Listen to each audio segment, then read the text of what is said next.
नमस्कार दोस्तों, स्वागत है आपका मेरे इस यूट्यूब चैनल एनहांस विद वंदना में। पिछले वीडियो में कोई टेक्निकल प्रॉब्लम आ गई थी जिस वजह से वीडियो बीच में बंद हो गया था, तो उससे आगे का पार्ट हम इस वीडियो में कवर करने वाले हैं। हम बात कर रहे थे जनजाति गौरव दिवस की, जो कि 15 नवंबर को मनाया जाएगा। हम जनजाति गौरव पखवाड़ा मना रहे हैं और ये जो आर्टिकल आपको न्यूज़पेपर में दिख रहा है, इसके अंतर्गत ये बताया गया है कि जनजातीय क्षेत्रों में हम क्या नवाचार कर रहे हैं, कौन सी ऐसी नई योजनाओं का क्रियान्वयन हो रहा है, कौन से ऐसे अभियान चल रहे हैं कि हम जनजाति जो क्षेत्र हैं उनका सर्वांगीण विकास कर पाएँ। तो देखिए, पहला जो इसके अंदर जो हमारी एग्ज़ाम के लिहाज से इम्पोर्टेंट है वो ये है, जयकार प्रोग्राम। आपसे एग्ज़ाम में सीधा-सीधा पूछा जा सकता है, जयकार प्रोग्राम का संबंध किससे है? तो इसका आंसर है जनजाति कल्याण से। इसके तहत क्या किया जाता है? तो इसके तहत केंद्र सरकार, राज्य सरकार व इसरो तीनों मिलकर के, केंद्र सरकार, राज्य सरकार व इसरो तीनों संयुक्त तत्वावधान में जयकार प्रोग्राम के तहत उदयपुर के ईएमआरएस विद्यार्थियों ने अंतरिक्ष विज्ञान प्रशिक्षण प्राप्त किया है। तो जयकार प्रोग्राम का संबंध किससे है? जो उदयपुर में ईएमआरएस के जो विद्यार्थी है, EMRS Eklavya model residential school, जो एकलव्य मॉडल के आवासीय स्कूल है जिनमें जनजातीय जो बच्चे हैं उनको एडमिशन दिया जाता है, तो उदयपुर में जो ईएमआरएस के बच्चे हैं उनको अंतरिक्ष विज्ञान का प्रशिक्षण। अब अंतरिक्ष विज्ञान की बात इसरो से बेहतर और कौन ही कर सकता है, तो सेंट्रल गवर्नमेंट, स्टेट गवर्नमेंट और इसरो तीनों मिलकर के उदयपुर ईएमआरएस के बच्चों को स्पेस के बारे में ट्रेनिंग देंगे। यही है जयकार प्रोग्राम। आई होप आपको ये समझ में आया होगा। नेक्स्ट जो है, माणिक्यलाल वर्मा आदिम जाति शोध संस्थान में वन फूल डिज़ाइन स्टूडियो की स्थापना जनजातीय कला संरक्षण और विपणन में नई राह दिखा रही है। सबसे पहली बात, ये जो माणिक्यलाल वर्मा आदिम जाति शोध संस्थान है, ये कहाँ पे है? तो ये उदयपुर में है, जो कि जनजातीय क्षेत्रों के लिए कार्य करता है। दूसरा, यहाँ पे किसकी स्थापना की गई है? यहाँ पे वन फूल डिज़ाइन स्टूडियो की स्थापना की गई है, जो कि जो जनजातीय कला है उसके संरक्षण और उसकी मार्केटिंग का काम करता है। तो जनजातीय कल्याण में हमने अंतरिक्ष विज्ञान का प्रशिक्षण दे दिया और वन फूल डिज़ाइन स्टूडियो की स्थापना कर दी। नेक्स्ट क्या किया गया है जनजाति कल्याण के लिए? प्रोजेक्ट चितेरा के माध्यम से छात्रावासों और विद्यालयों में मांडना और पारंपरिक चित्रकला को पुनर्जीवित किया गया है। चितेरा, जैसा कि आप कला संस्कृति पढ़ते हैं तब आपके सामने आता है कि जो चित्रण करते हैं उन्हें चितेरा कहा जाता है। पुरुषों को चितेरा और महिलाओं को चितेरी कहा जाता है। तो प्रोजेक्ट चितेरा का संबंध किससे है? जो छात्रावास और विद्यालयों में मांडना और पारंपरिक चित्रकला है उसको पुनर्जीवित करने से है। तो आई होप आपको ये भी समझ आया होगा। दूसरा, एम्स जोधपुर के सहयोग से आबू रोड सिरोही में satellite centre for tribal health and research की स्थापना हुई है, जहां प्रधानमंत्री श्री नरेंद्र मोदी द्वारा 29 अक्टूबर 2024 को ड्रोन दवा आपूर्ति का शुभारंभ भी किया गया था। तो देखिए, पहली चीज़ कहाँ पे स्थापित हुई है? तो satellite centre for tribal health and research, इसकी स्थापना आबू रोड सिरोही में हुई है और किसके सहयोग से हुई है? तो एम्स जोधपुर आपको याद रखना है, बहुत ही इंपॉर्टेंट ये फैक्ट है। देखिए, एम्स जोधपुर के सहयोग से आबू रोड सिरोही में satellite centre for tribal health and research की स्थापना हुई है, जो कि प्रधानमंत्री नरेंद्र मोदी जी के द्वारा वहाँ पे एक ड्रोन दवा आपूर्ति सुविधा भी शुरू की गई थी। तो आपको ये जनजातीय जो क्षेत्र हैं उनके सर्वांगीण विकास में कौन कौन से राज्य सरकार के द्वारा नवाचार किए गए हैं समझ आए होंगे, जिनमें पहला है जयकार प्रोग्राम, जिसमें उदयपुर में जो ईएमआरएस के बच्चे हैं उनको अंतरिक्ष विज्ञान की ट्रेनिंग देगी सेंट्रल गवर्नमेंट, स्टेट गवर्नमेंट और इसरो। दूसरा, माणिक्यलाल वर्मा आदिम जाति शोध संस्थान में वन फुल डिज़ाइन स्टूडियो की स्थापना, प्रोजेक्ट चितेरा के अंदर हम जो मांडना और पारंपरिक चित्रकला है उसको पुनर्जीवित करेंगे। और चौथा, satellite centre for tribal health and research Abu road Sirohi में एम्स जोधपुर के सहयोग से स्थापित किया गया है।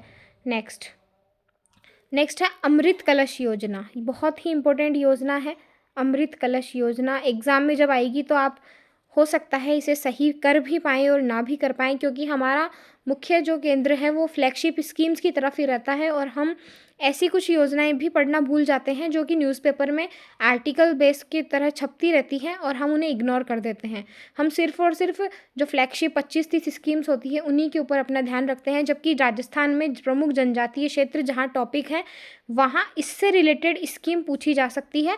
एग्जामिनर जो पेपर सेटर है उसके माइंड पे डिपेंड करता है कि वो जनजातीय जो पृष्ठभूमि से प्रश्न बनेंगे वो ज्योग्राफी से लेगा, कला संस्कृति से लेगा या करंट अफेयर के साथ लेगा। आपको हर एस्पेक्ट को सोच करके प्रिपरेशन करनी चाहिए। तो देखिए अब हम नई स्कीम समझने वाले हैं, अमृत कलश योजना। तो देखिए क्या है ये अमृत कलश योजना। सीएसआर और स्वयं सेवी संगठनों की भागीदारी से विभाग ने, जो जनजाति विभाग है उसने अमृत कलश योजना प्रारंभ की है। इसके तहत विद्यार्थियों को आईआईएम उदयपुर, आईआईटी जोधपुर और एएनएलयू और केवीके जैसे प्रतिष्ठित संस्थानों का भ्रमण करवाया जाएगा, जिससे इन्हें संस्थागत नॉलेज हो, ये विश्व स्तरीय जो एजुकेशन है उसके ढांचे को समझ सके और अपने आप को समाज की मुख्य धारा में शामिल कर सके। इसके लिए स्कीम है अमृत कलश योजना। अब अमृत कलश योजना ऐसा नाम सुन कर के आप सोच सकते हैं क्या पता ये देवस्थान विभाग की योजना हो सकता है, क्योंकि हमारा माइंड सिर्फ और सिर्फ जो सेंट्रलाइज्ड होकर के सोचता है, हम कभी अपने माइंड को डिसेंट्रलाइज नहीं कर पाते हैं। हम कभी भी नहीं सोच सकते कि अमृत कलश योजना का संबंध जनजाति कल्याण से हो सकता है, यदि हमने उसके बारे में कभी भी नहीं पढ़ा हो। लेकिन यदि हमने पेपर में देखा है अमृत कलश योजना का संबंध किससे है, हमने न्यूज़ पढ़ी है, तो ये पूरी संभावना है कि हमें एग्ज़ाम में सही तरीके से वो याद हो। तो देखिए इस स्कीम में आगे क्या है। मैजिक बस इंडिया फाउंडेशन, इसमें एक फाउंडेशन है मैजिक बस इंडिया। मैजिक बस इंडिया फाउंडेशन के सहयोग से 25 जिलों के 43 विद्यालयों व 450 जो हॉस्टल्स हैं में जीवन कौशल प्रशिक्षण भी प्रारंभ हुआ है। माई मिशन कार्यक्रम के तहत 40 जो विद्यार्थियों ने राजस्थान सिविल सेवा परीक्षा की तैयारी के लिए निःशुल्क कोचिंग दी जा रही है। अब आप कभी भी नहीं सोच सकते कि माई मिशन का संबंध जनजातीय जो बच्चे हैं उनको निःशुल्क कोचिंग देने से है। निःशुल्क कोचिंग के नाम पे आपको स्कीम याद आती है मुख्यमंत्री अनुप्रति कोचिंग योजना, लेकिन माई मिशन का संबंध भी निःशुल्क कोचिंग से है, लेकिन सिर्फ और सिर्फ जनजातीय क्षेत्र के 40 विद्यार्थियों को। दूसरा, RSMML लिमिटेड और के CSR सहयोग से जनजातीय खिलाड़ियों की लेक्रोस टीम इंडिया ने उज्बेकिस्तान में एशियाई प्रतियोगिता में रजत पदक भी जीता है। तृतीय राष्ट्रीय लेक्रोस चैंपियनशिप 2025-26 में राज्य के 55 प्रतिभाशाली जनजाति खिलाड़ियों ने 6 वर्गों में 5 स्वर्ण एवं 1 कांस्य पदक जीता है। इसके अलावा UNFPA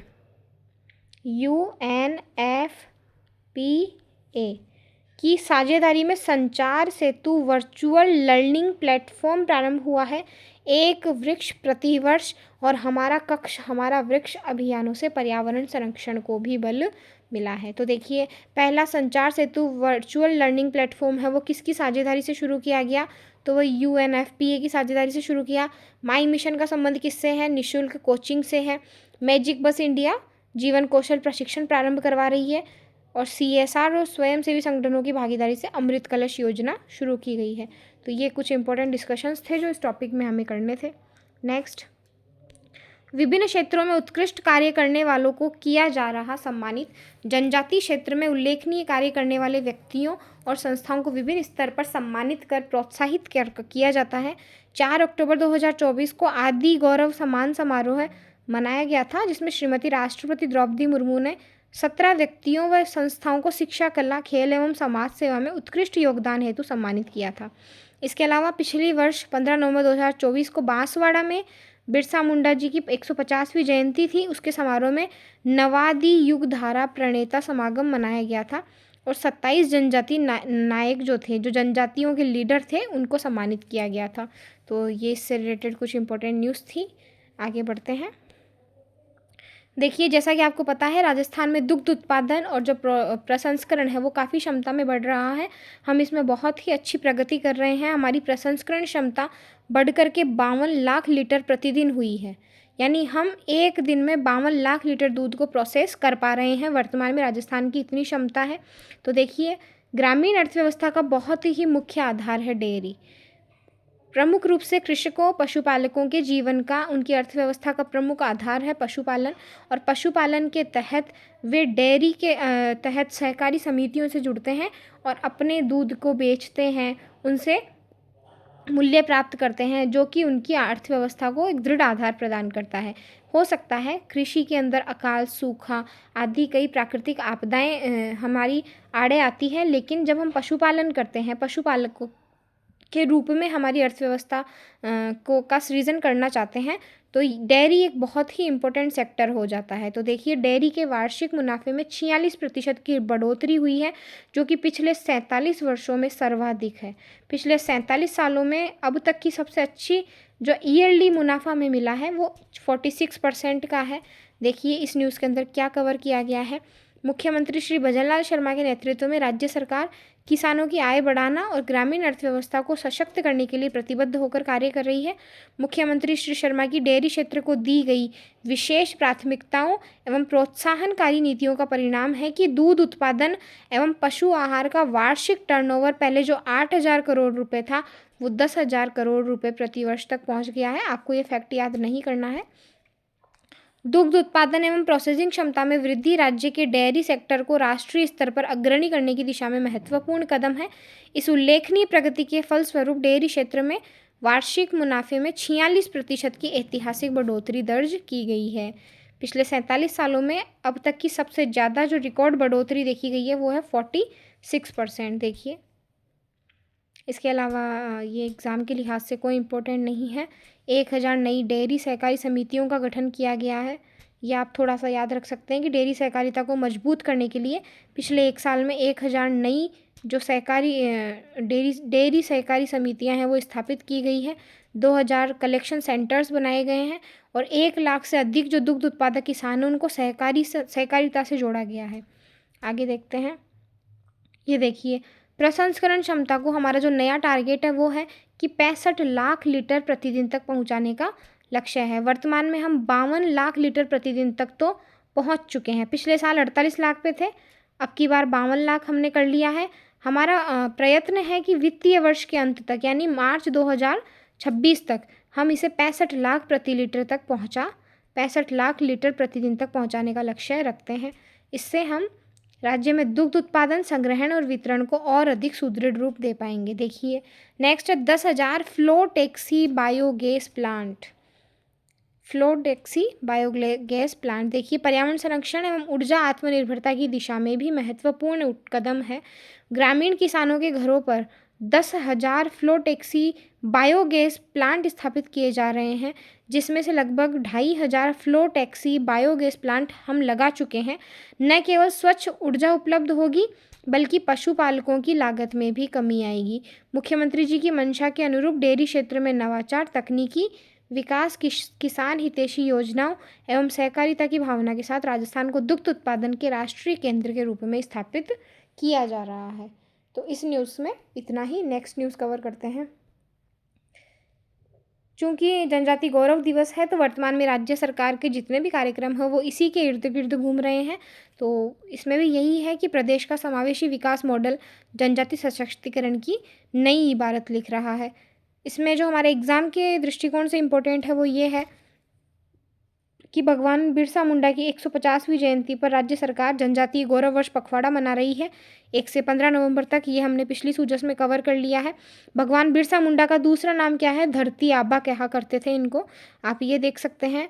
इसके अलावा जो हमारी एग्ज़ाम के लिहाज से मुझे इम्पोर्टेंट लगती है वो ये है कि जो जनजातीय क्षेत्रों के लिए टीएसपी फंड हुआ करता था, जनजातीय क्षेत्रों के लिए टीएसपी फंड हुआ करता था, रुक गया है ये,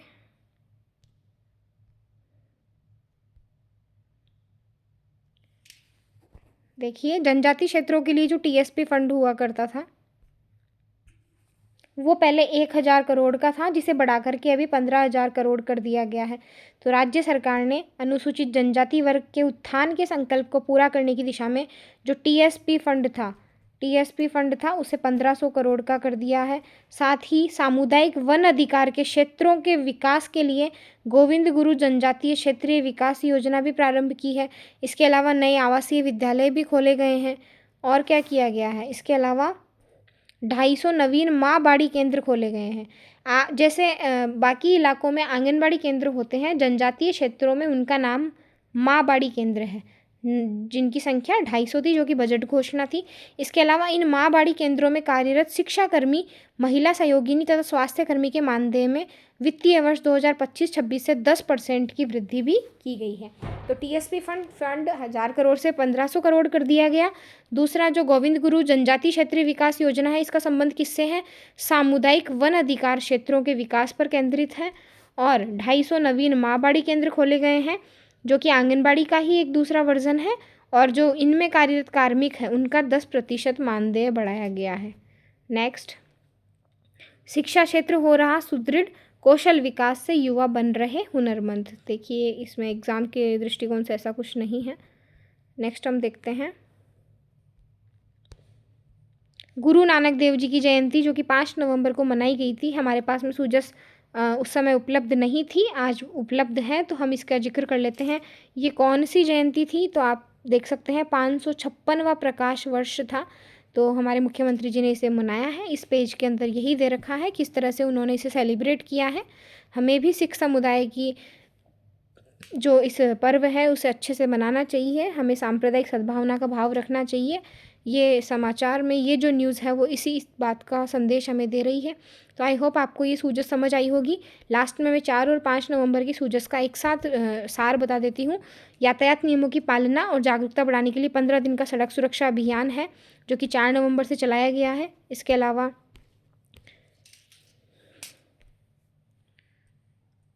अलावा राष्ट्रीय खाद्य सुरक्षा अभियान जो अधिनियम है, उसमें लगभग 70 लाख से अधिक नए लाभार्थी हैं, उनको जोड़ दिया गया है। और गिव अप अभियान, जिसमें जो लाभार्थी नहीं है वर्तमान में, उनको उस सूची से हटा दिया गया है, इससे संबंधित है।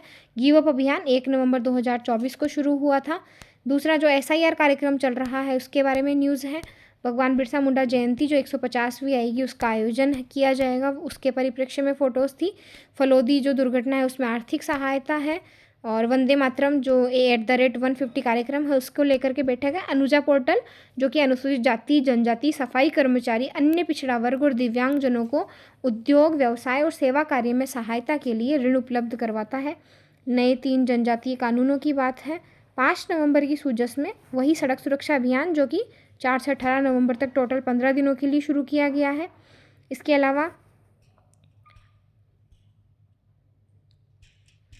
अलावा जनजातीय क्षेत्रों का मैंने आपको बताया जयकार प्रोग्राम, केंद्र सरकार, राज्य सरकार, इसरो मिलकर के उदयपुर के जो एकलव्य मॉडल आवासीय स्कूल के जो विद्यार्थी हैं, उनको अंतरिक्ष विज्ञान का प्रशिक्षण देंगे।